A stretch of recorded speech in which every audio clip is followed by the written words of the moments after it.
Hi friends, welcome to my channel. ಈಸಿಯಾಗಿ ಬೆಂಡೆಕಾಯಿ ಸಾರು ಹೆಂಗೆ ಮಾಡೋದು ಅಂತ ಹೇಳ್ತಾ ಇದ್ದೀನಿ ನೋಡಿ. ಬೆಂಡೆಕಾಯಿನ ಚೆನ್ನಾಗಿ ಫಸ್ಟ್ ಫ್ರೈ ಮಾಡ್ಕೊಂಬಿಡಿ.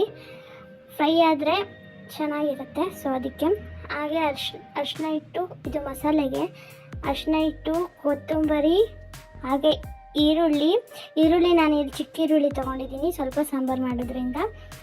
ಆ್ಯಂಡ್ ಮೆಣಸು ಖಾರಕ್ಕೆ ತಕ್ಕಂತೆ ಹಾಕ್ಕೊಳ್ಳಿ. ಹಾಗೆ ಕಾಯಿ ಹಾಕಿ ಇದನ್ನ ಚೆನ್ನಾಗಿ ರುಬ್ಕೋಬೇಕು. ಈ ಮಸಾಲೆ ಈ ಕಡೆ ರೆಡಿ ಆಗ್ತಾ ಇದ್ದಂಗೆ ನಾವು ನಾನು ಇಲ್ಲೂ ಚಿಕ್ಕ ಈರುಳ್ಳಿ ಮತ್ತು ಒಂದು ಚಿಕ್ಕ ಟೊಮೆಟೊನ ತೊಗೊಂಡಿದ್ದೀನಿ. ಅದು ಸ್ವಲ್ಪ ಸಣ್ಣಕ್ಕೆ ಹೆಚ್ಕೊಂಡ್ಬಿಡಿ ನೀವು. ಅದನ್ನ ನಾವು ಮಸಾಲೆ ಇದನ್ನ ಫ್ರೈ ಮಾಡ್ಕೊಳ್ಬೇಕಂತ ಏನಿಲ್ಲ, ಮಸಾಲೆಗೆ ಡೈರೆಕ್ಟ್ ಹಾಕಬೇಕು.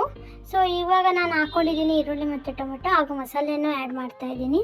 ಸೊ ಮಸಾಲೆಗೆ ಎಷ್ಟು ನೀರು ಬೇಕು ಅಷ್ಟು ನೀರನ್ನು ಆ್ಯಡ್ ಮಾಡಿಬಿಟ್ಟು ಅದು ಚೆನ್ನಾಗಿ ಕುದಿ ಬರಬೇಕು.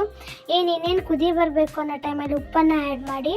ಉಪ್ಪನ್ನು ಆ್ಯಡ್ ಮಾಡಿದ್ಮೇಲೆ ನಾವೇನು ಫ್ರೈ ಮಾಡ್ಕೊಂಡಿರ್ತೀವಲ್ಲ ಬೆಂಡೆಕಾಯಿನ, ಅದನ್ನ ನಾವು ಹಾಕಬೇಕು ಕುದಿ ಬಂದಮೇಲೆ. ಸೊ ಬೆಂಡೆಕಾಯಿ ಒಂದು ಬೇಗ ಬೇಯುತ್ತೆ, ಸೊ ಹಾಗಾಗಿ ಫ್ರೈ ಬೇರೆ ಮಾಡಿರ್ತೀವಿ. ಸೊ ಬೆಂಡೆಕಾಯಿನ ನಾವೀಗ ಆ್ಯಡ್ ಮಾಡಿದ್ಮೇಲೆ ಒಂದು 5 ನಿಮಿಷ ಸಾಕು. 5 ನಿಮಿಷ ಆದಮೇಲೆ ಸೊ ನಮ್ಮ ಬೆಂಡೆಕಾಯಿ ಸಾಂಬಾರು ರೆಡಿ.